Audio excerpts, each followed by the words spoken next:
Hello and welcome to the InverterCool's channel. Today we're diving into the proprietary monitoring system of InverterCool heat pumps. Most people aren't aware of this feature because, let's face it, no one else is focusing on it. At InverterCool, we're different. We believe that monitoring should be affordable for the average household. You might wonder why monitoring.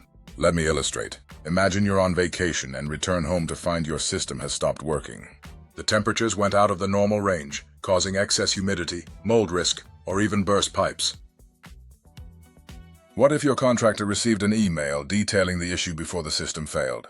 They could open the app, check the system's operating conditions, and know exactly what to bring to fix it. They could even review historical data to pinpoint when and why it failed. It's almost like having a technician watching over your system, potentially saving you thousands. Isn't this something you'd like to have? Another scenario is maintenance.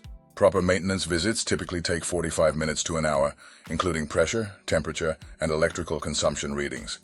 If these readings can be recorded remotely, the visit could be reduced by 30 minutes, saving you time and ensuring the contractor doesn't skip any steps to save time. Considering these benefits, you might wonder, why doesn't everyone do this? Yeah, we wonder too. We hope you enjoyed learning about our monitoring system. Thanks for watching the InverterCool channel. See you next time.